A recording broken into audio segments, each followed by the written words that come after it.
avant d'entrer dans le vif du sujet, on va laisser le soin à la présidente de nous dire quelques mots. Bonsoir tout le monde et merci d'être venu ou d'accepter cette invitation pour la 5e séance de ce programme appelé Nouveaux Horizons pour aînés, qui est un programme financé par le gouvernement du Canada, par l'entremise de l'EDSC, Emploi et Développement social du Canada.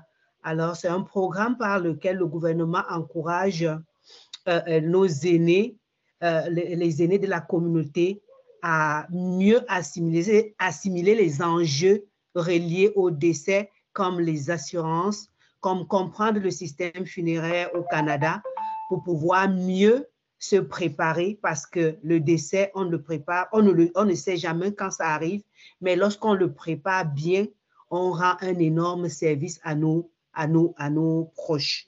Donc, il est toujours important de sensibiliser, d'éduquer la communauté, d'éduquer nos proches par rapport à ces enjeux-là.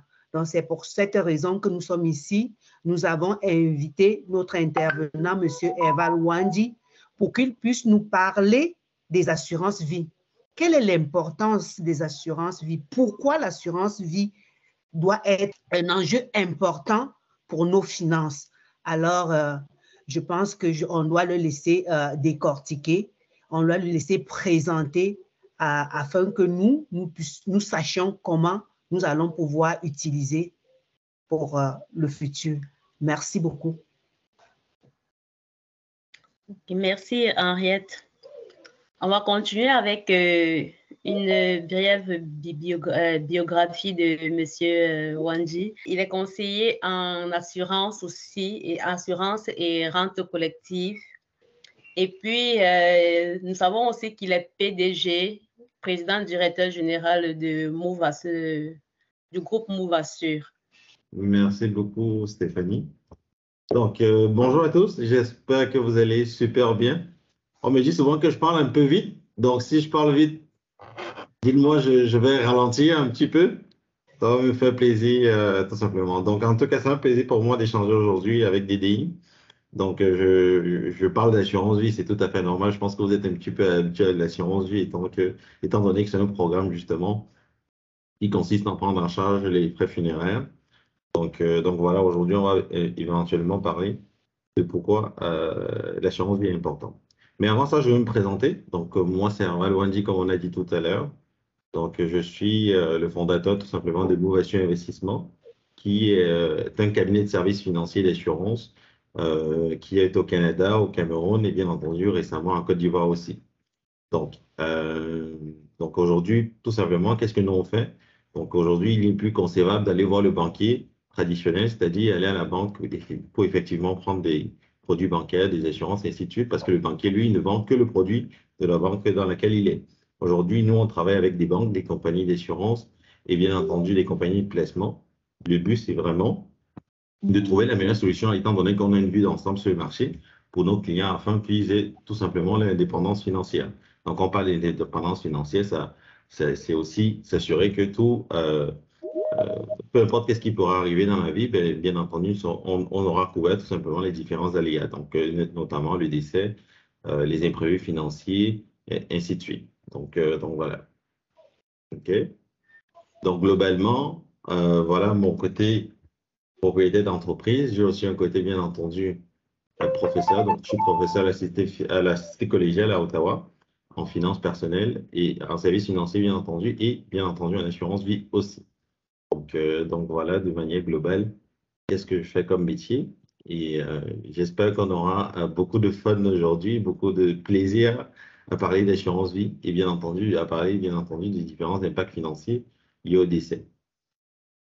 Pourquoi l'assurance vie? D'après vous, pourquoi l'assurance vie? Pourquoi c'est important de s'assurer? Pourquoi c'est important de prendre l'assurance vie? Selon ce que j'entends par assurance vie, c'est principalement une assurance qui permet aux personnes qu'on laisse après qu'on soit décédé de ne pas être dans le pétrin, de continuer quand même de maintenir un certain rythme de vie pendant un temps et puis le temps de s'ajuster. Parce que lorsqu'on décède, si on est par exemple en couple et qu'on a un revenu en couple, famille, lorsqu'une personne décède, c'est comme littéralement une perte de revenus. Et donc cette assurance-là vient aider la personne qui reste à continuer à maintenir un certain rythme de vie, le temps de s'ajuster et puis continuer à faire ce qu'elle a à faire. Bref, c'est comme ça que je comprends l'assurance vie. C'est littéralement un remplacement de revenus. Très bien, très bonne réponse, effectivement. Remplacement de revenus au décès dans le cas d'une famille, oui. Oui, Janvier.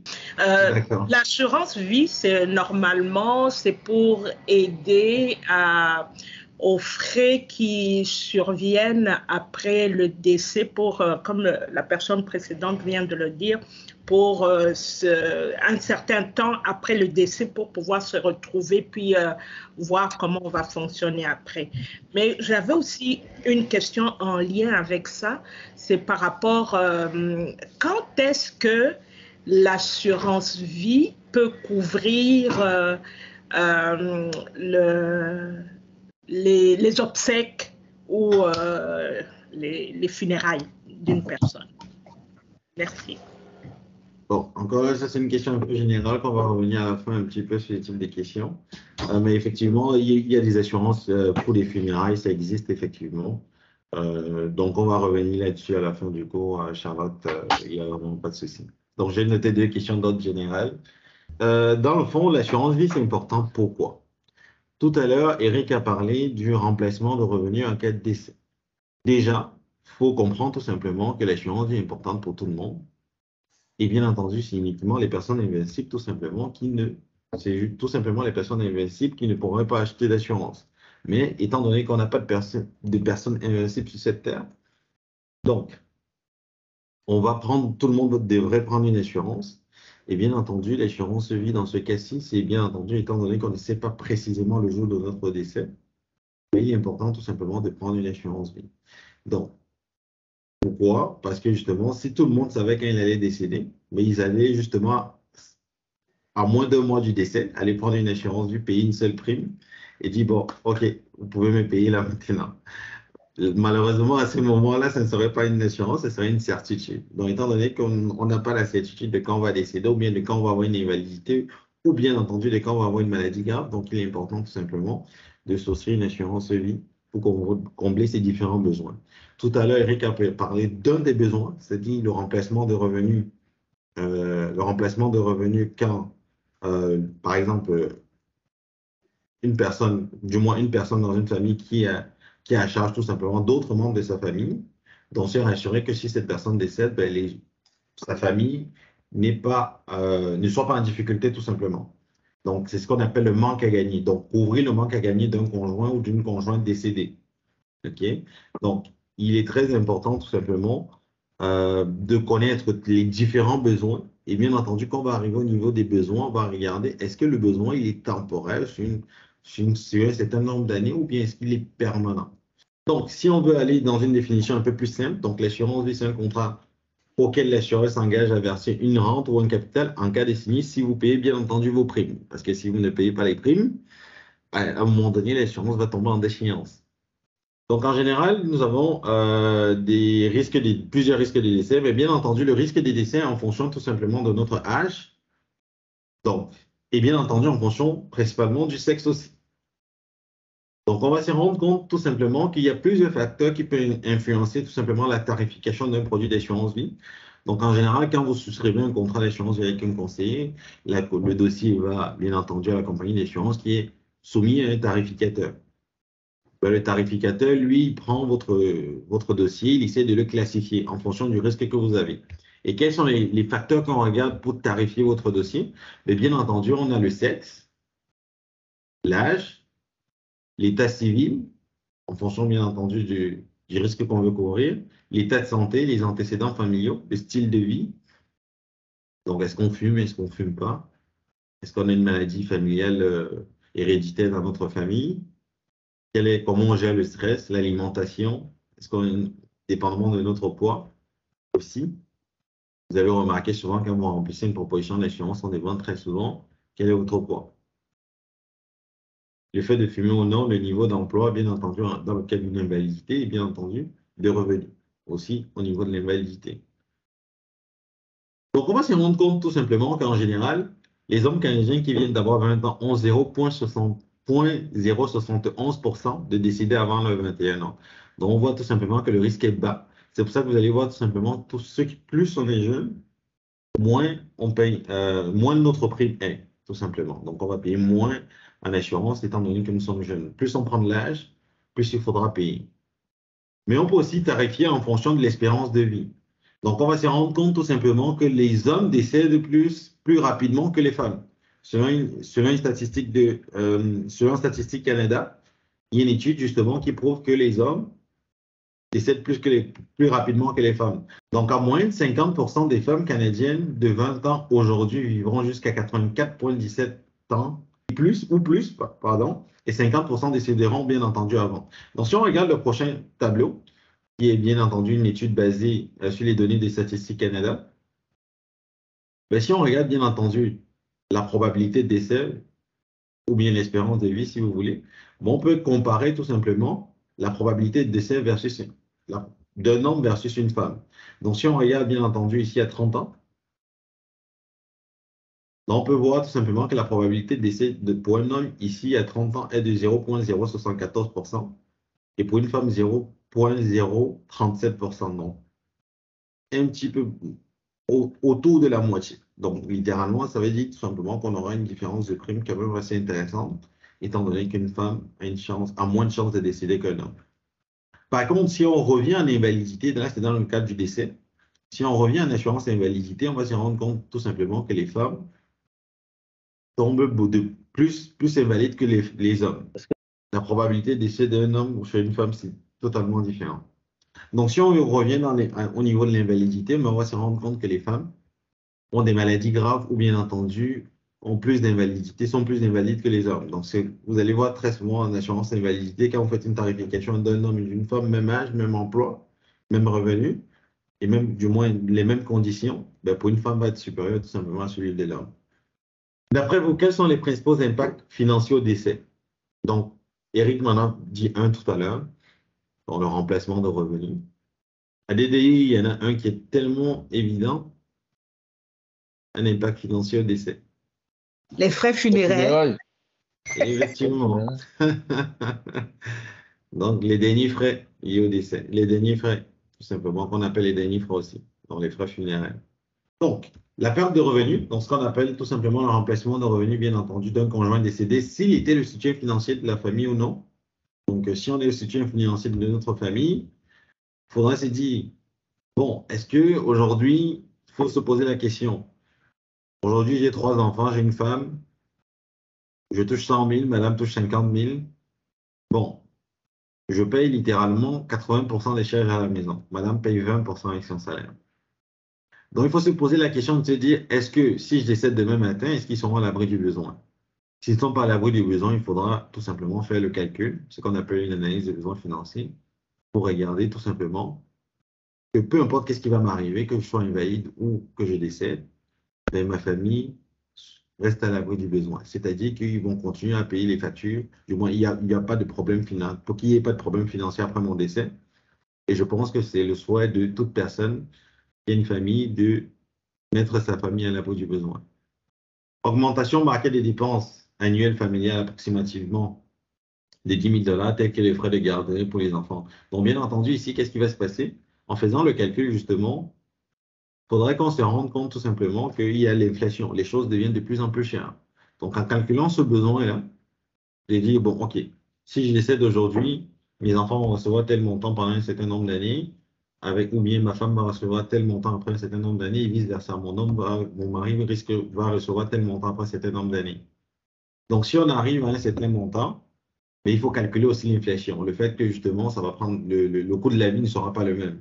Donc, on va augmenter, justement, l'inflation. Donc, si on avait une participation dans le foyer à peu près de 10 000 $ par année, il faudrait mettre 3% du 10 000 $ en plus sur vos calculs, sur vos projections, pour déterminer quel sera le montant adéquat pour couvrir justement les membres de votre famille. Les dettes, les fameuses dettes. Vous savez qu'une personne décède, on demande très souvent, est-ce qu'il du moins la succession demande est-ce que vous acceptez ou vous refusez. Donc, si vous acceptez, bien entendu, ça vient avec la charge. Donc, vous allez vous retrouver avec une succession qui est négative, c'est-à-dire tout simplement qu'on peut avoir plus de dettes que d'actifs. Donc, pour protéger notre famille dans ce cas-là, la majorité aujourd'hui ont des maisons, des prêts personnels, des prêts automobiles. Il faudra se rassurer que toutes nos dettes soient couvertes par une assurance vie. L'impôt sur le revenu exigé. Certains d'entre nous ont des chalets, des résidences secondaires. En cas de décès, il y a un roulement. Quand on a un roulement à la succession, il y a une facture fiscale à payer. La facture fiscale, tout simplement, peut être élevée ou un petit peu moins, mais ne reste que ça reste un besoin, tout simplement. Si vous avez un chalet, par exemple, un chalet de 105, qui vaut 150 000 $ à peu près, et bien entendu, il faudra payer l'impôt sur le gain en capital pour votre successeur, qui est de 50% actuellement. Il faudra aussi payer le taux d'imposition, du moins il faudra payer l'impôt sur votre taux d'imposition actuel. Donc on va faire x 40, 150 000 x 45% x 50%, qui nous donne quand même une facture fiscale de 33 750. Donc c'est un besoin qu'il faut aussi évaluer quand on a plusieurs propriétés, tout simplement. Et c'est dit, bien entendu, s'il y a un roulement justement vers ma succession, il y aura une facture fiscale qui sera imposée. Le gouvernement va prendre sa part, comme on dit. Donc il faut se rassurer tout simplement qu'on arrive à couvrir ces besoins-là. La perte d'accumulation et de protection du patrimoine pour des fonds d'études, des legs particuliers, des dons de bienfaisance. J'en vois plusieurs aujourd'hui qui cotisent tout simplement pour le REE. Le REE, qui est un compte enregistré d'épargne études pour les enfants à l'université. Mais beaucoup de cotisent très bien, c'est une chose, c'est magnifique ce qu'on fait parce qu'on reçoit des subventions gouvernementales. Mais si on décède avant, est-ce qu'on s'est rassuré, bien entendu, que le compte va toujours être approvisionné après, jusqu'à ce que l'enfant commence l'université? Sinon, si on n'a pas commencé, il faudra y penser à partir d'aujourd'hui.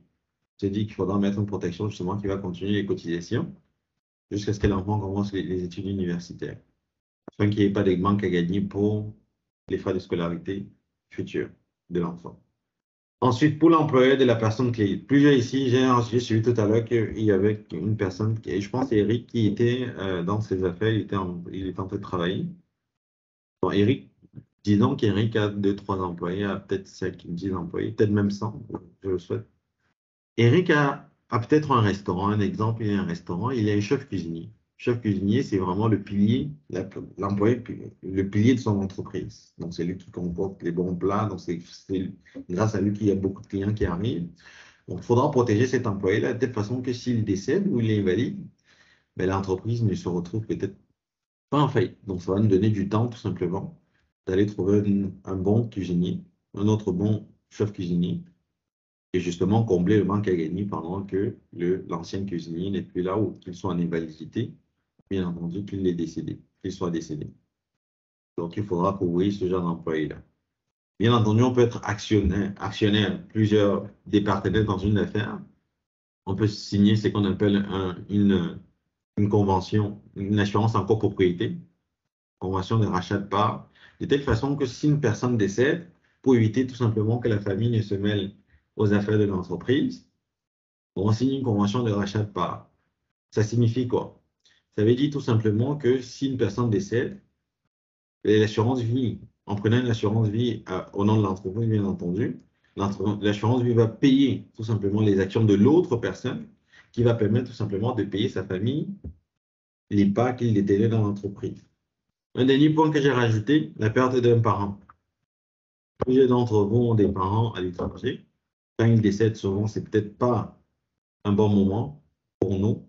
C'est-à-dire, on n'a pas nécessairement assez d'argent pour déjà voyager, de payer cette dépense par rapport aux funérailles. Et bien entendu, si on n'a pas pensé à cela et que bien entendu, on a des personnes à charge.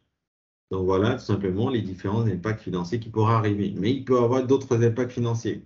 Ça se peut tout simplement qu'on a un frère invalide avec qui on vit, qui a notre charge aussi, donc, et on donne un certain montant par mois, tant aussi longtemps que nous avons des charges, c'est-à-dire des personnes dont nous sommes responsables, qui sont à notre charge, mais il faut penser à combler cela au cas où on va décéder tout simplement prématurément. Donc c'est tout simplement, comme on dit, plutôt prévenir que guérir, tout simplement, c'est vraiment, ça s'applique à cela.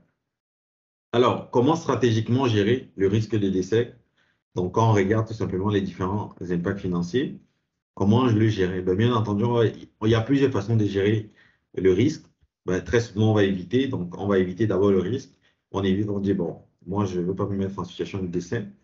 Mais malheureusement, au niveau du décès, tout le monde, personne n'y échappe. Tout le monde passe par là. On peut réduire un risque, c'est-à-dire on va éviter tout simplement, par exemple, on ne veut pas faire d'accident sur la route, ou bien si on fait des accidents, on n'a pas envie de mourir rapidement.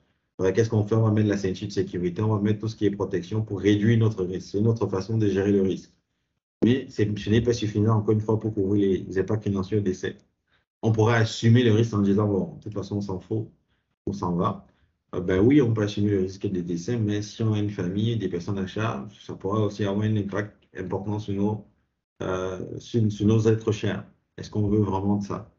Donc, c'est pour ça ici, tout simplement, que j'ai mis le transfert des risques qui est de transférer son risque, moi, ses risques financiers au décès, bien entendu, à un assureur. Donc, on transfère le risque à un assureur. Donc, si on veut couvrir une assurance, aujourd'hui, j'ai parlé tout simplement du manque à gagner en cas de décès. Vous avez des assurances aujourd'hui en vigueur, en place, déjà au Canada. Maintenant, pour un parent, nous avons aussi des assurances en vigueur qui pourraient justement vous aider à combler ce risque-là avec des assureurs tout simplement locaux. Donc, quelqu'un qui est au Canada peut prendre l'assurance pour sa mère au Cameroun, en Côte d'Ivoire, au Bénin, ainsi de suite. J'ai reparti les différents besoins en deux types de besoins. Nous avons les besoins temporaires et bien entendu les besoins de paiement. Quand on parle de besoins temporaires, ça veut dire tout simplement que quand on veut combler le manque à gagner, comme M. Eric parlait tout à l'heure, c'est sur une période, jusqu'à ce que les enfants en général soient majeurs. Donc là, on a un besoin temporaire. On a aussi des besoins permanents qui pourraient être, par exemple, quand on parle de facture fiscale au décès, mais la facture sera toujours là. Peu importe quand on va décider, c'est même quand on décède plus tôt ou plus tard. Donc, ça veut dire tout simplement qu'il n'y a pas vraiment d'âge limite. À notre décès, il y aura cette facture, c'est incontournable. Donc, le besoin, il est permanent. Donc, il faut lister tout simplement quels sont nos différents besoins temporaires, quels sont nos différents besoins permanents. Et bien entendu, quand on parle de temporaire permanent, ça vous dit déjà, ça vous donne un indicateur de quel type d'assurance il faudrait tout simplement mettre en place. Donc, quand on est dans le temporaire, il faut penser à une assurance temporaire. Et quand on est dans le permanent, il faut penser à une assurance permanente. Mais on peut avoir aussi des besoins temporaires et des besoins permanents. Donc, on peut faire le mix des deux. Monsieur Oh, Kennedy, je peux toujours poser une question maintenant? Oui, allez-y, allez-y. OK. Est-ce que l'on peut parler de temporalité quand il est question d'assurance vie? Et effectivement, comme vous l'avez amené comme ça, oui, l'assurance permanente, parfait, temporaire, c'est bien aussi. Mais de ce côté-là, je me demande quels sont les meilleurs produits quand ça vient à terme. Parce que je ne veux pas payer 10 ans ou du moins 40 ans. Et puis, une fois que j'arrive à cette date-là, et puis tout ce que je vous ai donné comme argent, et puis je n'ai plus rien à voir avec ça, parce que c'était un produit temporaire. Donc, c'est quoi votre conseil en ce sens-là? Pour répondre à la question rapidement, ça dépend. Mes recommandations ne sont jamais les mêmes d'une personne à l'autre. Tout dépend de ce qu'on a dans le portefeuille, tout dépend de nos besoins, tout simplement. Pour ce qui est du besoin temporaire versus le besoin permanent, le tout dépend tout simplement de quel âge on a, quels sont nos projets de vie, où on se situe dans la vie, et c'est en fonction de ça qu'on nous donne des recommandations. Par exemple, le jeune qui a 20 ans, il n'a pas un gros revenu, il est jeune. Pourquoi je recommanderais une assurance permanente d'après vous? Alors que mon travail, c'est qu'il soit libre financièrement éventuellement. Premièrement, qu'est-ce que je vais faire? Je vais d'abord le coacher, je vais d'abord le mentorer, c'est ce qu'on va faire. On va l'expliquer un petit peu. C'est quoi la différence entre la permanente et la temporaire? Mais moi, je vais recommander dans ce cas-là une assurance temporaire. Pourquoi? Parce que le jeune, s'il prend une assurance permanente, et là, je vais appuyer sur d'exemples quand même assez concrets. OK? Donc, si je prends ici, je vais sortir une illustration d'un assureur de la place, par exemple. On va mettre une protection de 250 000 en. Si nous sommes au Québec, ça nous coûte 13,28. 13,8 pour ce jeune-là, il a le temps, bien entendu, de bâtir son patrimoine tout simplement en prenant une échéance temporaire. Donc, il a 20 ans pour établir son patrimoine. La différence, parce qu'il va le mettre dans un compte de placement. OK? Versus l'assurance permanente. Donc, si on va avec une assurance permanente maintenant, on peut voir tout simplement pour la même protection, on va mettre une application d'assurance libérée ici. On va mettre 250 000 toujours. Monsieur va payer 165,83. Pourquoi je demanderais à un jeune qui touche probablement entre 15 000 et 20 000 $ l'année de payer 165 $ par mois? Moi, c'est sûr que je recommanderais bien entendu aux jeunes de payer tout simplement l'assurance temporaire de 13 $ et la différence, il le met dans un compte de placement, un fonds commun de placement ou peu importe. Dans un placement qui peut le générer à peu près 4 à 5% par année. Le besoin varie d'une personne à l'autre. Une personne qui a 50 ans et qui a un peu plus de revenus, je vais peut-être pas avoir la même approche. Je vais peut-être recommander la permanente dans ce cas-là. Parce qu'il n'a plus le temps de bâtir comme le jeune qui a le temps de bâtir tout simplement son patrimoine. Donc, le taux dépend de où on se situe, à quel niveau on se situe dans la vie. Oui, Eric. Ok, merci. Merci, Aval. Ma question ici, c'est un peu dans le même ordre, mais elle est un peu plus spécifique et plus pratique. C'est-à-dire que c'est un cas pratique. C'est-à-dire, d'où l'importance j'ai besoin de comprendre la véritable différence entre la temporaire et la permanente. Ça c'est mon cas, j'ai souscrit pour une assurance il y a une dizaine d'années, il y a cela 12 ans à peu près, où tout ce que je voyais, c'était que je serais couvert à 500 000, disons. Right? Plus ces années passent, rendu à 50 ans ou 55 ans, non seulement ma prime commence à augmenter, ma prime commence à augmenter et ça augmente à une vitesse exponentielle, mais le montant qu'on me donnera en cas de décès décroît. C'est-à-dire la prime monte, mais le montant que je dois collecter, ce n'est plus 500 000. C'est que rendu après 65 ans, je réalise que je n'ai même plus 100 000. Mais je vais commencer à payer dans les 1 000 $. J'ai dit, mais voyons donc, ça c'est l'arnaque en fait. Ensuite, j'ai dit, à 95 ans, je n'ai plus rien. Je n'ai plus couvert, plus rien. Et ça s'appelle la temporaire. J'ai dit, mais pourquoi on n'explique pas ça aux gens en détail pour que les gens puissent... Moi, quand j'ai vu ça, j'ai dit, mais ça n'a aucun sens. Ça n'a aucun sens. Rendu à 65 ans, là, mon ami, tu commences à payer plus de 300 $ par mois et là, le montant qui te revient en cas de décès, c'est peut-être 100 000 ou moins. Donc, d'où je veux vraiment comprendre pourquoi on vend la temporaire aux gens versus la permanente. J'aimerais vraiment... C'est un peu ça ma question. Je ne sais pas si j'ai été trop long, mais c'est un cas réel. Donc, je voulais vraiment présenter cela et si ça peut éclaircir plus d'une personne, ça serait vraiment avec plaisir. En fait, ce que tu avais, c'était une échéance temporaire décroissante. Et encore une fois, c'est pour ça que c'est intéressant de ne pas nécessairement faire affaire avec une personne. Et là, s'il y a des gens du réseau captif, je m'en excuse, mais ils n'ont que ça. Ils ne peuvent vendre que ce qu'ils ont. OK? Donc, c'est toujours important de faire affaire avec un courtier, quelqu'un qui est un conseiller financier indépendant, comme on appelle, parce qu'il a une vue d'ensemble, comme je disais tout à l'heure, globale. Donc, quand il vous aurait dit la temporaire, vous avez tout simplement une échéance temporaire décroissante. C'est qu'on appelle aussi une échéance hypothécaire en général. C'est comme ça qu'on appelle ça. Donc, ça suit bien entendu l'avancement de votre prêt. Donc, au fur et à mesure que vous payez votre dette, et bien entendu, au départ, on est à 100 000 par exemple sur une dette. L'année d'après, on arrive peut-être à 180 000. Ben, votre dette suit tout simplement votre prêt. Donc, c'est ce qu'on appelle une échéance temporaire décroissante. Donc, dans ce cas-là, on ne recommande pas souvent ce produit-là. Donc, un conseiller en général qui est indépendant, c'est très rare qu'il va recommander ce produit-là. Il vous aurait par exemple recommandé une échéance temporaire nivellée. Donc, c'est-à-dire que la prime serait la même tout simplement pendant les 20 ans que vous aurez eu votre assurance. Donc, si vous aurez pris une assurance qui coûtait 30 $ la première année, ça aurait été 30 $ la première année et avec la même protection pendant 20 ans de 500 000 $ tout le long. Donc, c'est pour ça qu'il faut avoir des conseils tout simplement qui vont bien vous conseiller, aller dans ce sens, dans votre sens.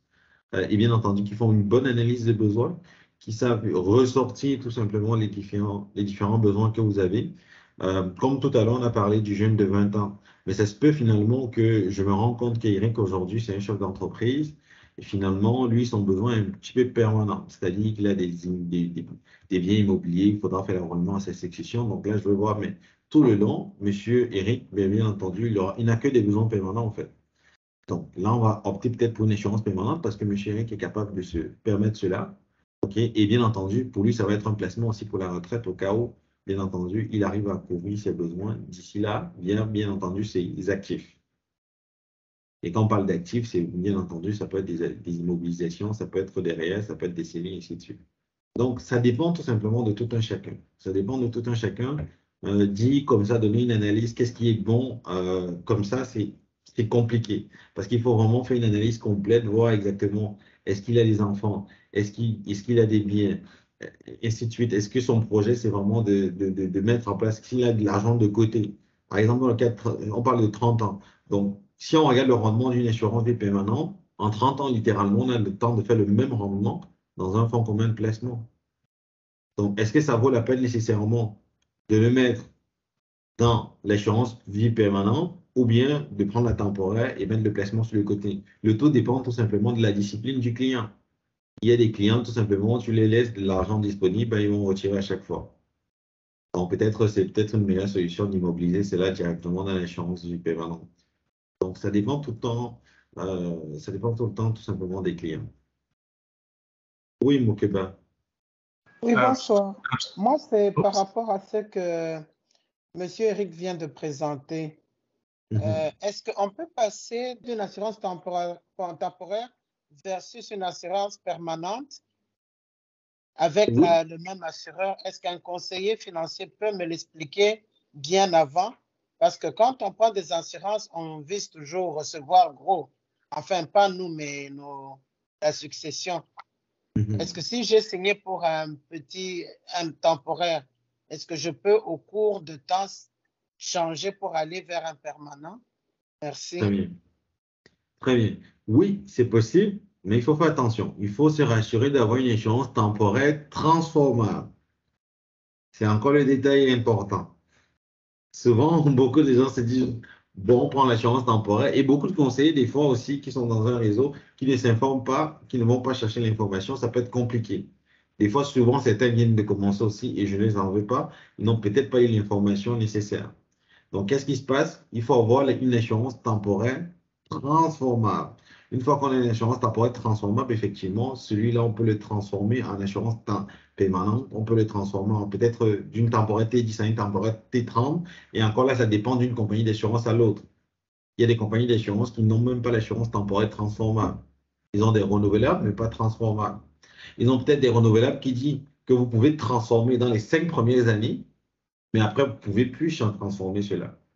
Donc, il faut faire très attention. Souvent, on a des renouvelables, mais on peut les transformer en permanent dans les 5 premières années. Mais il y a d'autres qui sont transformables tout le long. Donc, on peut transformer en permanent sans passer des tests d'assurabilité. Mais encore un point qui est important, beaucoup de gens, quand ils transforment leur police, ils se disent que la prime va peut-être être plus basse. Non, on va tarifier votre police au moment de la transformation. Donc, si vous avez pris votre police quand vous avez 30 ans et vous décidez de la transformer, par exemple, à 35 ans, ben, on va vous donner le prix de 35 ans. Le seul bénéfice dans la transformation, c'est que vous ne repassez pas les questions de santé, les questions de style de vie, et ainsi de suite. Parce que, encore une fois, on va demander à vos enfants votre succession, bien entendu, votre conjoint, si elle accepte la succession, mais elle hérite aussi de vos dettes. Ou il hérite aussi de vos dettes. Donc, c'est important de courir cela pour ne pas les mettre en situation difficile après notre décès. Les pensions alimentaires, les enfants d'une précédente union. Si on a une ordre du tribunal justement de verser une pension alimentaire, il faudra couvrir cela, puisque c'est l'enfant soit majeur. Donc, il faut calculer aujourd'hui, j'ai un enfant avec mon ex-conjointe ou mon ex-femme, ou mon ex-conjoint ou mon ex-mari. Ben, il faut calculer si l'enfant, exemple, 5 ans, l'enfant sera majeur à 18 ans. Ben, il faudra calculer le nombre d'années qu'il faudra verser la pension alimentaire et couvrir ce besoin-là. Le manque à gagner au décès pour la famille, comme on dit, sur un remplacement de revenus, c'est tout simplement que si on couvrait 80% dans le foyer, il faudrait qu'à notre décès, justement, ces 80% soient là jusqu'à ce que les enfants soient majeurs. Ainsi de suite. Donc, c'est vraiment déterminer chacun des besoins. Et c'est tous les besoins qui pourraient être temporaires pendant un certain nombre de temps. On a parlé des REU tout à l'heure, du manque à gagner pour compléter tout simplement les régimes d'épargne en place. C'est-à-dire si on avait des projets avec notre conjoint, on aimerait que si on décède, ça arrive à terme. Si on aimerait justement cotiser pour les études universitaires futures des enfants. Donc, il faut se rassurer que si on décède, cela soit couvert. Et bien entendu, nous avons des besoins permanents aussi. Donc, si on dit qu'à notre décès, on aimerait par exemple faire un don à un organisme de bienfaisance, par exemple de 100 000 $, c'est un besoin permanent. Donc, peu importe l'âge qu'on va avoir, on aimerait faire ce don-là. Donc, on peut dire tout simplement qu'on aimerait faire un don à un tel organisme, à la Croix-Rouge, par exemple. Donc, je veux faire un don de 100 000 $ à la Croix-Rouge. C'est un besoin permanent. Les charges fiscales au décès. Si nous avons eu plusieurs biens, et bien entendu, par exemple, comme un chalet, qui sera imposable tout simplement quand il faudra transférer cela à la succession, mais il y aura une facture fiscale, c'est un besoin permanent. Les frais funéraires qui augmentent de jour en jour. Donc, il faudra couvrir cela. Je pense que DDI a pu le couvrir justement ce besoin haut la main. Ensuite, on a quelques mises en situation. J'ai quelques questions. C'est la partie questions, comme je disais, j'aime pas les monologues. On va voir un petit peu si vous avez compris ce que je viens de dire.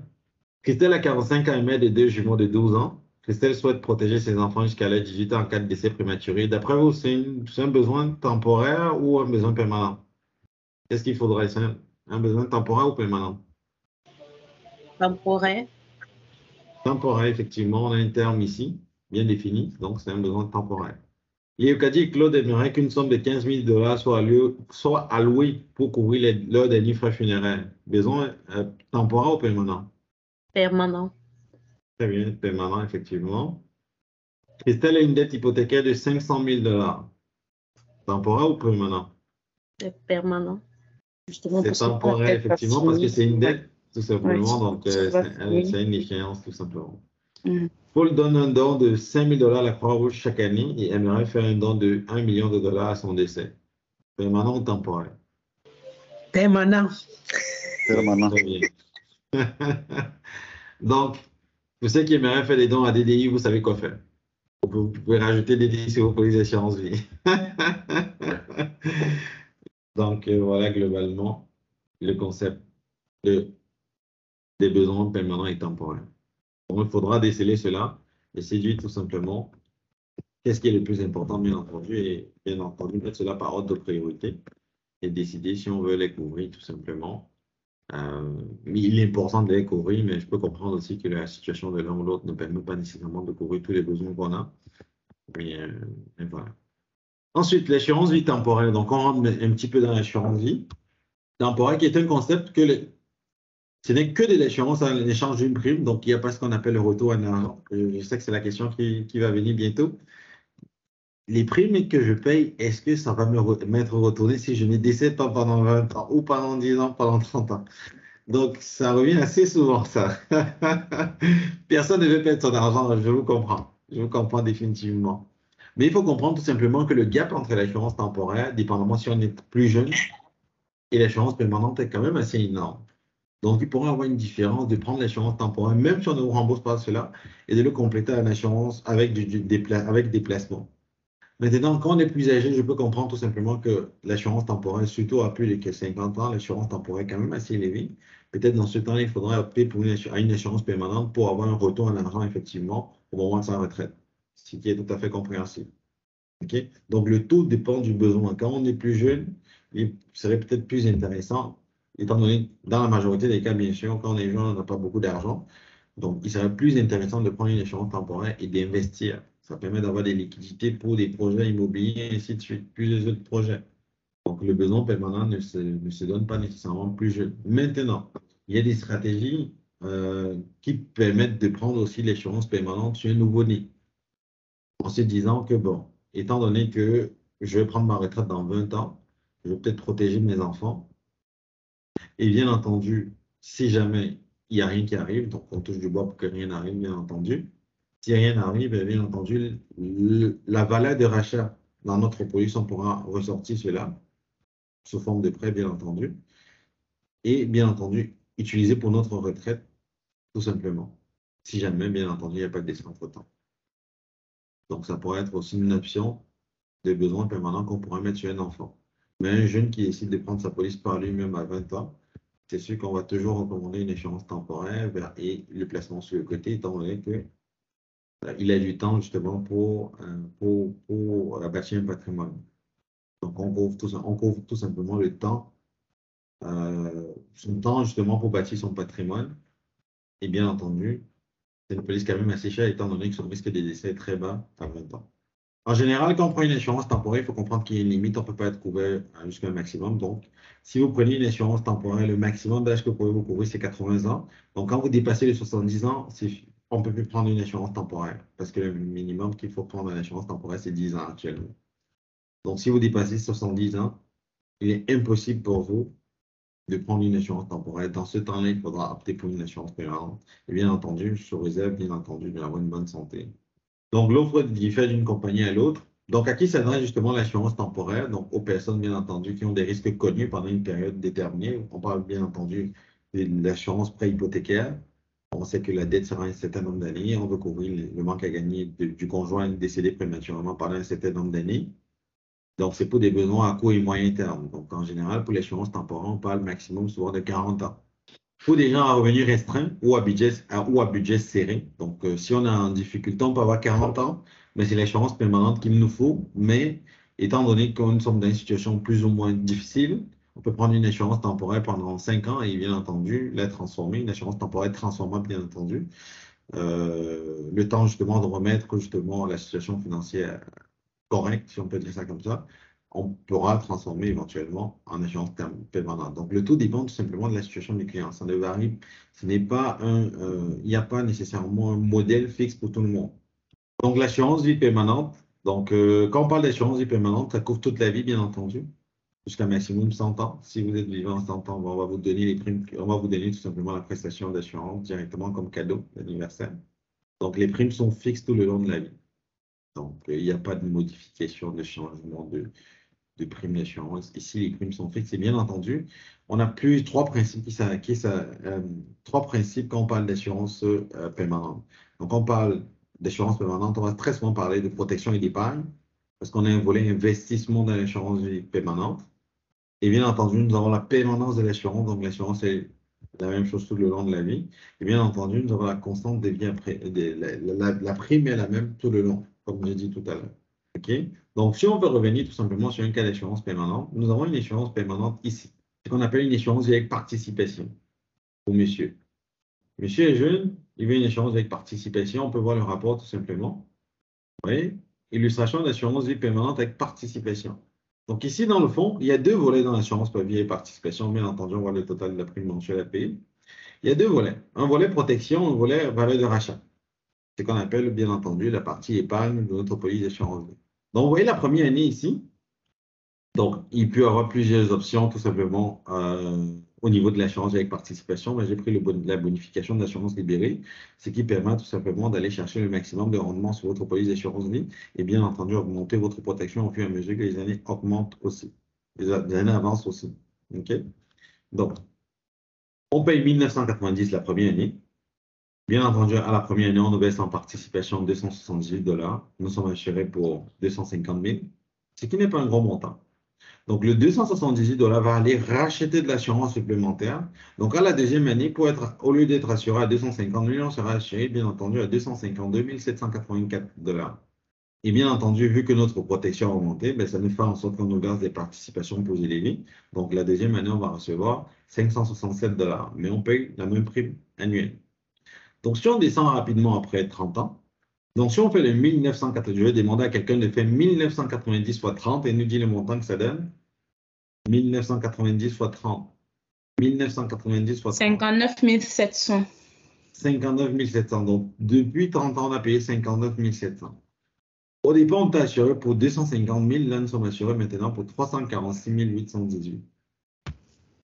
Et on a en termes de valeur de rachat 81 919 $ dans notre police d'assurance. Donc, vous voyez tout simplement qu'on est rentabilité quand même assez intéressante. Mais encore là, il faut qu'on ait un client qui est capable de payer 1990 $ par année. En cas de décès, tout simplement, donc, dans le cas où on paye l'un ou l'autre. Monsieur tout à l'heure a dit qu'il a fait un rachat total, il a retiré son argent, et bien entendu, on a coupé l'impôt sur l'argent qu'il avait, et bien entendu, sa police a aussi pris fin. Donc, si on enlève la totalité du 81 919 après 30 ans, on paye la protection. Maintenant, pour éviter que cela n'arrive, qu'est-ce qu'on fait? Ben, on vient prendre un prêt en garantie sur notre police d'assurance. Donc, ce prêt en garantie-là, on peut le prendre jusqu'à 90% de notre valeur de rachat, avec un taux d'intérêt quand même assez bas. On prend une marge de crédit et bien entendu, c'est la police d'assurance vie qui rembourse les intérêts. Donc, ça fait en sorte que notre police continue à fructifier au fur et à mesure. On n'a pas payé d'impôts et bien entendu, on n'a pas affecté le rendement de notre police. Donc, notre police continue à fructifier. Donc, mettons qu'on décède après, par exemple, 60 ans que la police existe. Donc, vous voyez tout simplement qu'on a une valeur de rachat qui est déjà 400 506 et une prestation de décès 568 000. Donc, avec les intérêts, mettons qu'on doit remettre à la banque, si on a retiré 70 000, on doit remettre à la banque à peu près 90 000, un exemple rond. Mais le 90 000, la banque se rembourse et la différence du 568 000 est versée à vos bénéficiaires sans que vous n'ayez à payer d'impôts. Mais encore une fois, c'est une stratégie qui est viable uniquement si le client peut se permettre de 1 990 $. 90 $ par année. C'est ça. Okay. Dans ce cas-ci, bien entendu, ça peut être beaucoup plus cher pour une personne plus âgée. Donc, vous voyez, 1 990 $ pour une personne qui est jeune. Donc, je vous laisse faire le calcul pour quelqu'un qui a peut-être 40 ans. On pourra avoir peut-être 600 $ de facture par mois. Okay? Mais, dans certains cas, ceux qui veulent avoir ce produit aussi, on peut faire un mix des deux. Un exemple, là, on a pris une assurance permanente, mais on peut faire un mix des deux pour couvrir les besoins temporaires, les besoins, parce que là, on a parlé des besoins temporaires et des besoins permanents. Donc, on peut venir ici rajouter tout simplement ce qu'on appelle un avenant temporaire. Donc, on rajoute une assurance vie temporaire sur l'assurance permanente. Donc, ce qui fait en sorte tout simplement qu'on peut venir ici en disant que nos besoins temporaires sont de 250 000, on a un besoin de 50 000 permanents. Donc, vous voyez qu'on a réduit notre prime de 100 et quelques à 45 $ par mois parce que justement, on a réduit nos besoins permanents. On peut faire un mix des deux aussi. Donc, on couvre tous les besoins permanents dans l'assurance permanente et tous les besoins temporaires dans l'assurance temporaire. Donc, si nos besoins temporaires sont de 20 ans, on met 20 ans. Si c'est 30 ans, on met 30 ans tout simplement. Et ça permet justement de réduire notre prime et de combler les différents besoins. Donc, l'assurance permanente couvre toute la vie de la personne assurée, donc maximum 100 ans et bien sûr, bien entendu, les primes sont payées telles que stipulées à la police. Donc, à qui s'adresse l'assurance permanente sur les personnes mieux nanties, donc des personnes qui ont la capacité de payer, bien entendu, la prime, et bien entendu, pour des risques à long terme. Donc, c'est vraiment des risques à long terme, comme on a dit, la facture fiscale, les frais funéraires, et ainsi de suite. Ici, j'ai mis un tableau récapitulatif qui nous explique un peu la différence entre une assurance temporaire et une assurance permanente. Donc, on dit permanente, on peut parler d'assurance vie entière aussi. Mais on pourrait dire universel, bien entendu aussi. Donc, la différence au niveau de la couverture ici, c'est pendant une période limitée pour l'assurance temporaire. Et pour l'assurance permanente, bien entendu, la période est illimitée. La prime est fixée le nom, et ainsi de suite. Les primes, bien entendu, augmentent avec l'âge à chaque renouvellement. Donc, si on a pris une assurance temporaire 30 ans, au renouvellement après le 30 ans, bien entendu, la prime va augmenter. Pour l'assurance permanente, les primes sont fixées tout le long de la vie, comme j'ai dit. Au niveau du renouvellement, si on fait, bien entendu, parce qu'il faut prendre une assurance temporaire renouvelable, parce que si on a pris une assurance temporaire non renouvelable, ça ne se renouvelle pas automatiquement. Donc, si on veut renouveler notre police, on doit repasser toutes les questions de santé. Donc, ce qu'on appelle, vous allez repasser les questions d'assurabilité. Donc, les questions de santé, bien entendu, les questions sur le style de vie. Peut-être un test médical supplémentaire aussi. Donc, il faut se rassurer que l'assurance temporaire comprend est renouvelable ou bien entendu transformable tout simplement. Sans preuve d'assurabilité, bien entendu. Ici, on n'a pas de renouvellement dans l'assurance permanente. Au niveau de la valeur de rachat, on n'en a pas ici. Donc, quand on parle de valeur de rachat, c'est tout simplement notre compte d'épargne. On n'en a pas au niveau de l'assurance temporaire. Et bien entendu, on en a bien entendu au niveau de l'assurance permanente. Les placements, aucune participation. Donc, ici, il n'y a aucun placement à faire ou bien investi par la compagnie d'assurance vie. Et bien entendu, si dans une assurance permanente, on a des participations et elles ne sont pas nécessairement garanties parce qu'elles vont suivre l'évolution tout simplement des marchés, sera investi par la compagnie d'assurance, on peut emprunter sur sa valeur de rachat, c'est-à-dire l'argent qu'on a dans notre police, on peut faire un emprunt sur cet argent-là pour rembourser aussi, pour ne pas pour ne pas perdre sa protection. C'est aussi une option.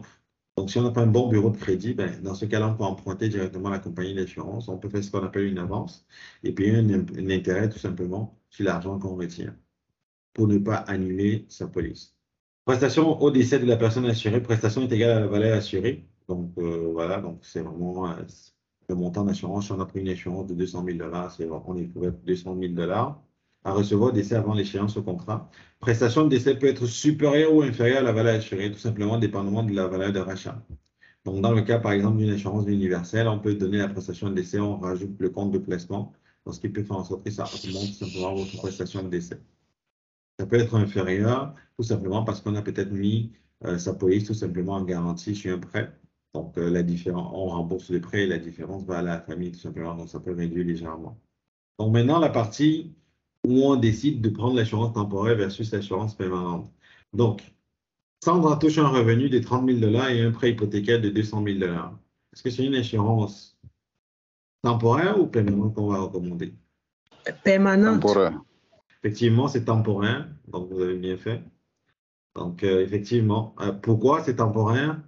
Qui peut nous dire? Ça fait partie des dettes. Parce que quand vous présentiez les besoins temporaires, le prêt hypothécaire faisait partie des dettes. Donc, c'est pour cela on a répondu temporaire.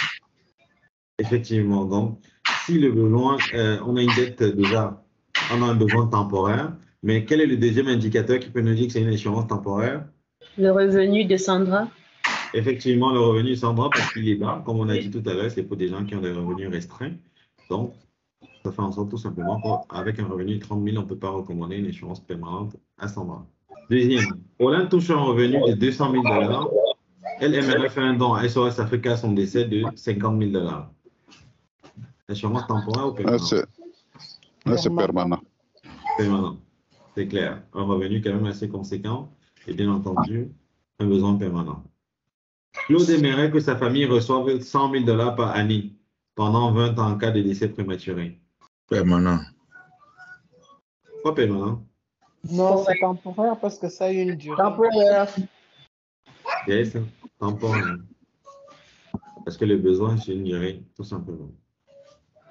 Pauline aimerait que ses funérailles coûtent 25 000 $. Assurance temporaire ou permanente? Temporaire parce que le montant est fixé. Pourquoi temporaire? Permanent parce qu'on ne sait pas quand. On ne sait pas quand, effectivement, Pauline va décéder. Permanent. Maintenant, je veux rajouter un dernier cas. Pauline aimerait faire un don de 20 000 $ à SOS Africa. OK. Et a un prêt hypothécaire de 200 000 $. Permanent ou temporaire? Permanent. Réfléchissez bien. Permanent ou temporaire? Temporaire. Temporaire. Pourquoi temporaire? Moi, je pense que c'est mixte, non? C'est mixte. Ah là, voilà, effectivement, c'est mixte. Donc, pour vous dire tout simplement que dans un cas, on peut avoir les deux.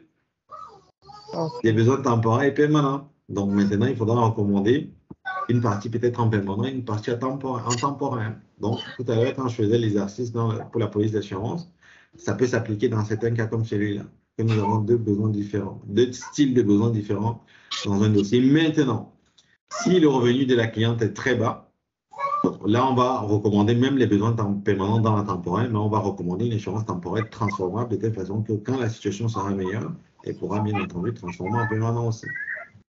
Donc, ici, je n'ai pas voulu rentrer dans les différents produits parce que sinon, on peut faire 2 jours. Il y a tellement de produits d'assurance aujourd'hui que je voulais juste vous montrer uniquement quelle est l'importance de s'assurer en assurance vie. Parce que, étant donné que ce n'est pas une assurance obligatoire, des fois, on oublie que c'est les personnes, du moins, qui nous entourent qu'on protège très souvent.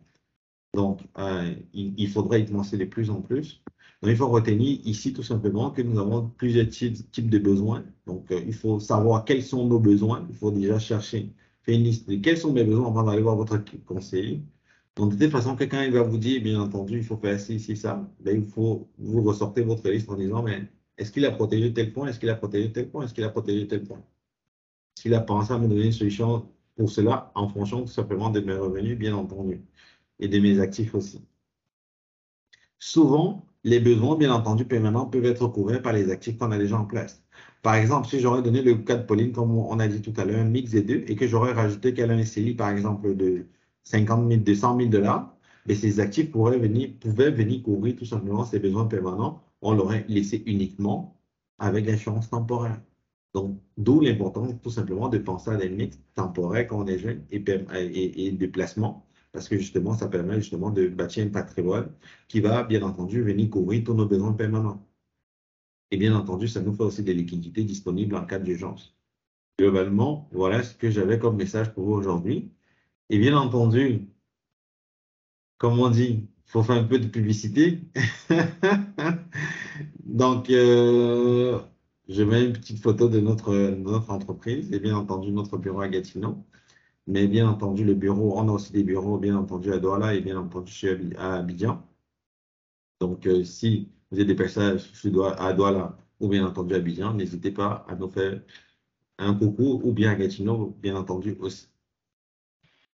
Donc, voilà, globalement, ce que j'avais pour vous et je voulais vous demander si vous avez des questions, bien entendu. J'ai eu plusieurs questions tout à l'heure. Merci, Monsieur Wanji. C'était très intéressant. Monsieur Kena, vous avez la parole. Est-ce que ça existe, entre guillemets, encore des assurances entre ce qui est permanent ou temporaire, une mutuelle où ça peut se payer tout seul après avoir payé? J'ai beaucoup aimé aussi le graphique de 1990. Est-ce que ça peut se payer tout seul après un certain temps? Vous me suivez? Oui, on vous suit très bien. Donc, parce que je sais que ce produit a existé, moi, ça fait longtemps que j'ai laissé tomber ce genre d'exercice, mais est-ce que ça existe encore des mutuelles d'assurance où je ne parle pas de votre employeur ou de votre banque et de vos revenus d'investissement? Je parle bien de mutuelles d'assurance où ça peut se payer tout seul après un certain temps. Vu que je sais que ça se payait cher, mais après un certain temps, ça se payait tout seul sans être obligé de faire un versement mensuel. Donc, j'ai ressorti l'illustrateur encore une fois de plus. Pourquoi? Tout à l'heure, on a parlé d'assurance vie permanente avec participation. Ici, vous voyez, les primes sont payées tout le long de la vie. Ici, on peut payer pendant 20 ans, 10 ans, 8 ans, si vous voulez. Après, on ne paye plus la police. Mais ça va devenir plus cher. Excellent. Voilà. Donc, si on reçoit la même police, par exemple, là, vous avez payé $621 pendant 8 ans. Après, on ne paye plus rien. Donc, on peut consulter encore une fois le rapport. Donc, on consulte le rapport ici. Si vous regardez sur le tableau, vous payez $7 460 chaque année pendant 8 ans. Après 8 ans, vous ne payez plus, mais vous êtes protégé tout le long. Vous voyez, il n'y a plus de prime. Donc, vous êtes protégé tout le long. Et bien entendu, votre police continue à fructifier avec le temps. Pour le bénéfice de chacun, je vais ajouter un détail, un bémol. C'est que en matière d'assurance, souvent, on veut acheter un cheval et puis on nous vend un mouton. OK? Ce que je veux dire par là, c'est que le rachat, c'est pas toujours le client qui le fait à la compagnie. Parfois, la compagnie le propose le plus souvent. Donc, ça, c'est quelque chose dont pour les gens éclairés ou du moins avertis, ils doivent savoir. Oui. En fait, effectivement, pourquoi souvent on va vous demander si vous voulez faire un rachat, mais en général, ce n'est pas qu'on vous demande. C'est par exemple, si par exemple, à un moment donné, vous avez peut-être une difficulté financière, ce qui peut arriver à tout le monde, souvent l'assureur va vous proposer d'utiliser votre valeur de rachat pour payer les primes. Donc, dans ce cas-là, ils vont vous proposer par exemple une avance sur police. Et quand on est en situation financière, souvent on a le goût de tout retirer parce qu'on a des difficultés. Donc, ce que je peux comprendre aussi. Donc, mais il faut faire très attention. Il faudrait aussi qu'on vous mette en garde, bien entendu, vous avez tout à fait raison. Qu'on vous mette en garde en disant tout simplement, si vous faites un rachat complet, vous allez perdre votre police. Donc, il faut on peut emprunter, ou bien entendu, encore plus intéressant, prendre un prêt dans une banque. Aujourd'hui, il y a plusieurs banques comme la Banque Manini et ainsi de suite qui vous donnent des prêts en garantie sur vos valeurs de rachat. Okay? Donc, et avec des taux d'intérêt quand même assez intéressants. Donc, je recommande très souvent cela parce que ça ne vient pas affecter. Quand vous faites une avance, ça affecte le rendement de votre police. Alors, quand on prend un prêt avec une banque tout simplement sur le côté, ça n'affecte pas tout simplement le rendement sur la police, étant donné qu'il n'y a pas de retrait ou d'avance qui a été fait. Donc, je vais toujours prioriser quand le client a un bon dossier de crédit, de monter le dossier pour un prêt hypothécaire, pour un prêt en garantie sur la police d'assurance vie, tout simplement pour ne pas affecter les participations du client. Oui, bonsoir. Moi, je voulais juste remercier de tout cœur pour cette présentation. Et rassurez-vous, c'est vraiment un devoir que vous nous avez donné là. On doit relire maintenant tous nos papiers, là, comme Eric a dit. 5 pages recto verso qu'on n'a jamais lu, mais qu'on a juste signé. C'est vraiment bien. Merci à DDI aussi de nous amener de telles formations. Ça va nous réveiller, d'aller relire et de pouvoir peut-être à l'avenir chercher des conseillers comme vous pour savoir où est-ce qu'on s'en va avec nos assurances vie. Merci beaucoup. Ça fait plaisir. Le plaisir est partagé. Ma question, en fait, c'est assez un peu subsidiaire. Est-ce que vous ne trouvez pas qu'il y a un besoin d'assurer autre chose que la vie? Parce que la vie, on sait que on veut ou pas, on partira, et puis il n'y a pas d'âge pour ça, mais malheureusement, c'est ceux qui sont plus aînés qu'on tasse pour depuis, parce que comme si on les pousse même dedans là. Mais pourquoi vous n'assurez-vous pas les mariages? Les mariages. Les mariages. Les mariages, c'est un risque beaucoup trop gros. Hein? Non, pour être honnête. Non, quand on parle d'assurance vie, en fait, vous avez vu, j'ai parcouru un peu l'assurance invalidité. Donc, on peut aussi faire l'assurance invalidité, maladie grave, l'assurance santé. Donc, si vous voulez l'assurance santé aussi, on peut vous aider là-dessus. Bien entendu, nous avons les assurances aussi pour les travailleurs autonomes, ainsi de suite. Donc, nous avons plusieurs programmes d'assurance assez intéressants. Donc, vous pourrez aller tout simplement sur notre site mouvassu.com. Vous allez voir, vous rentrez dans le volet Canada. Vous allez voir, bien entendu, tous les produits qu'on peut offrir, notamment l'assurance voyage, ainsi de suite. Donc, ce n'est pas juste l'assurance de santé, l'assurance vie, décès si on veut. Nous avons plusieurs autres assurances aussi. Mais par contre, on n'a pas l'assurance mariage. Oui, merci beaucoup, Herval, pour la présentation. J'étais vraiment très ravi parce que nous avions des assurances vie pour nos enfants. Et généralement, ceux qui viennent nous présenter les assureurs, ils nous amènent à prendre de l'assurance permanente, même pour les tout petits.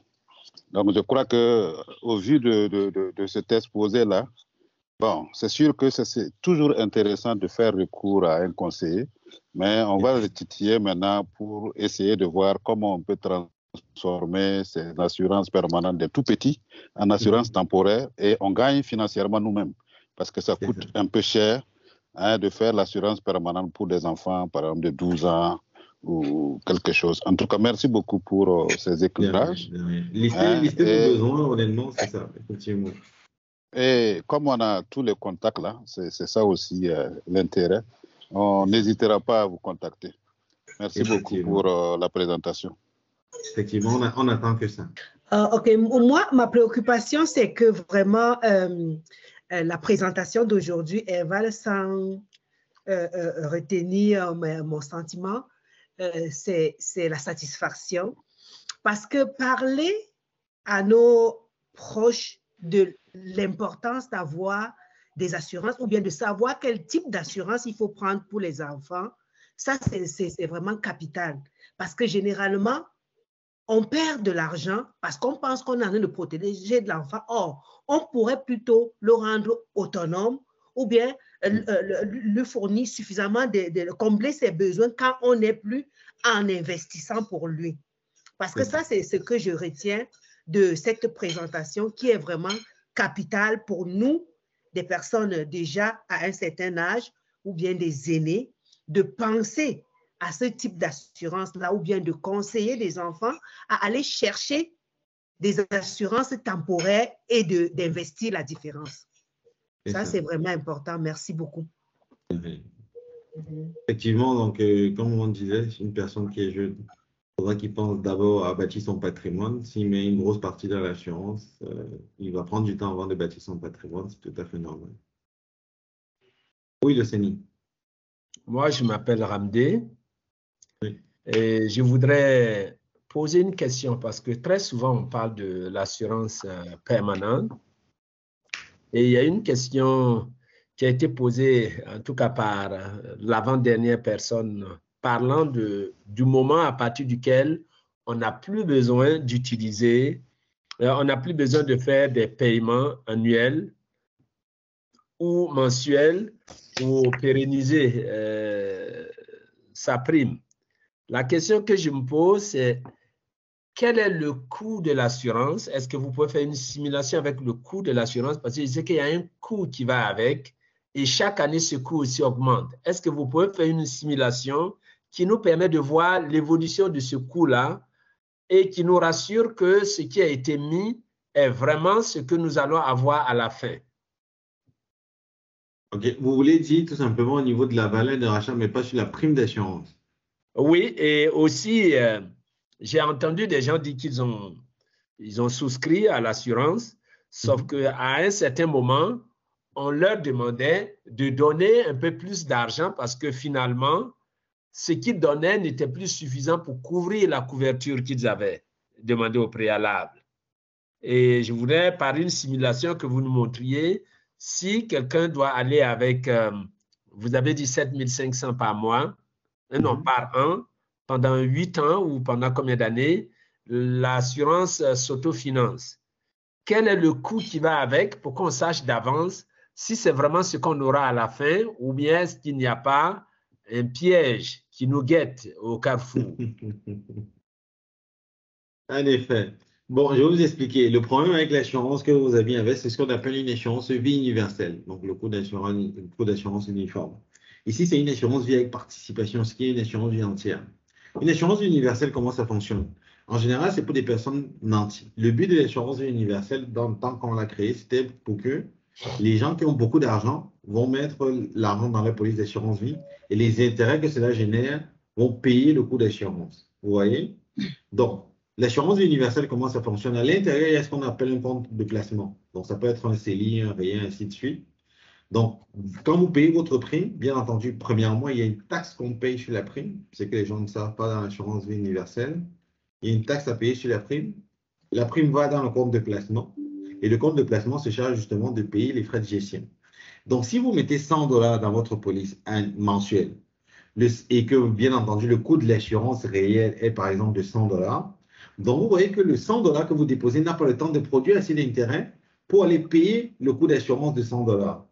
Vous voyez ce que je suis en train de dire? Donc, qu'est-ce qu'il faudrait dans ce temps-là? C'est peut-être qu'il faudrait mettre 10 000 $ pour que les 10 000 $ permettent de générer 100 $ qui va aller payer le coût d'assurance pour que l'assurance soit gratuite, tout simplement pour vous dans ce temps-là. Donc, c'était vraiment un produit qui était fait pour des gens qui avaient beaucoup d'argent. Donc, on prenait tout simplement, il fallait mettre un gros montant dans le compte de placement pour que ça génère assez d'intérêt pour aller couvrir le coût de l'assurance. Maintenant, des gens aussi qui n'avaient pas beaucoup d'argent ont commencé à acheter ce produit-là énormément. Je ne sais pas pour quelle raison, mais ils ont commencé à acheter ce produit et finalement, on s'est rendu compte que l'argent qu'ils mettaient n'était pas suffisant pour couvrir le coût de l'assurance. Donc, ce qui faisait en sorte tout simplement qu'il n'y avait pas assez d'intérêt pour générer de l'assurance. À un moment donné même, ça prenait littéralement tout l'argent et il n'y avait plus assez d'argent pour approvisionner le coût de l'assurance. Donc, c'est la raison pour laquelle vos amis se sont mis dans cette situation parce qu'il n'y a pas un minimum, il n'y a pas un maximum à payer. Donc, ce n'est pas une prime fixe. Donc, ce sont un minimum ou un maximum. Donc, il faut souvent payer le maximum pour que ça génère assez d'intérêt pour couvrir le coût d'assurance. Donc, c'est à cause de ça, tout simplement, que vos amis se sont retrouvés dans cette situation. Merci. Donc, ça veut dire que, moi, je dirais que ça veut dire que le vendeur d'assurance n'était pas un conseiller. Il a juste vendu un produit. Et on l'a acheté sans savoir quelles sont les conséquences. C'est ça. Mais il ne faut pas que je vous mente aussi, comme je vous dis, il y a aussi Je ne veux pas condamner certaines personnes, mais il y a aussi des fois, quand on arrive dans ce secteur-là, je pense que Mme Henriette l'a aussi vécu un petit peu, des fois, on vous pousse à vendre des choses, vous n'avez pas encore vraiment eu le temps de lire, vous allez aussi go, go, go, go. Donc, souvent, c'est même pas le conseiller, c'est peut-être le directeur qui était derrière lui, qui disait il faut faire des ventes, mais il n'a pas pris le temps vraiment de regarder quels sont les contours tout simplement du produit. Ça peut arriver aussi, tout simplement, qu'il vous a vendu cela de bonne foi en pensant que c'était un bon produit, et finalement, c'est qui s'est avéré être un mauvais produit. Donc, ce n'est pas nécessairement la faute du conseiller, c'est une mauvaise formation du conseiller, tout simplement. L'autre question que j'avais, c'est en lien avec actuellement la situation économique, parce que je sais qu'il c'est l'effondrement total sur toutes les bourses. Et quel est l'impact, en tout cas, de la débandade actuelle sur les polices d'assurance universelle dont vous parlez? Est-ce que ce sont des polices qui sont affectées ou bien elles sont à l'abri de cette débandade-là? Ça dépend de où on a placé. Dans l'assurance universelle, c'est vous qui choisissez. Donc, en fonction de votre profil d'investisseur, vous choisissez où vous allez placer. C'est le même principe qu'un CELI ou un REA. Donc, c'est sûr que si vous avez placé votre portefeuille 100% actions, c'est sûr qu'il y aura un impact tout simplement sur le rendement actuel de votre compte de placement dans l'assurance vie. Donc, le taux dépend dans quoi vous avez investi. Si on est sur le marché monétaire, l'impact n'est pas très important. Mais si on est 100% action dans ce compte de placement-là, c'est sûr que ça aura un impact tout simplement sur votre police d'assurance vie, sur le rendement, bien entendu, du compte de placement de la police d'assurance vie universelle. Donc, ce qui va faire en sorte peut-être que pendant un certain temps, la police ne va pas générer assez de rendement pour couvrir le coût d'assurance. Donc, ça peut arriver aussi. Ça peut arriver. Mais là, on parle uniquement de l'assurance vie universelle. Dans le cas de l'assurance vie entière, c'est-à-dire une assurance vie avec participation, cela ne s'implique pas. Donc, la prime reste fixe, la prime ne va jamais changer parce que justement, il n'y a pas le même principe de compte de placement parce que les primes ici sont investies uniquement par la compagnie d'assurance. Ce n'est pas vous qui choisissez les placements, c'est la compagnie d'assurance qui choisit les placements via un compte de participation. Et bien entendu, c'est des gestionnaires des portefeuilles quand même assez qualifiés qui gèrent ce portefeuille-là. Et bien entendu, il est quand même assez bien diversifié pour générer du rendement annuel, un bon rendement tout simplement. Donc, ça se peut effectivement qu'il y a certaines années où le rendement ne soit pas très intéressant, il soit peut-être négatif, mais peut-être d'autres années, tout simplement, le rendement pourrait être par exemple de 12%. Donc, ça dépend des années tout simplement. Mais si on regarde le rapport sur peut-être 20-25 ans, si on arrive à une moyenne tout simplement de 7%, c'est déjà 6-7%, c'est déjà pas mal. Ok, merci beaucoup Eva, merci à tous. Donc, c'est à mon tour de vous remercier. Merci beaucoup. Je vois que vous êtes assez nombreux. Merci à Ariel pour l'invitation. Ça m'a fait un plaisir d'échanger avec vous. Et si vous avez d'autres questions, bien entendu, n'hésitez pas à nous contacter.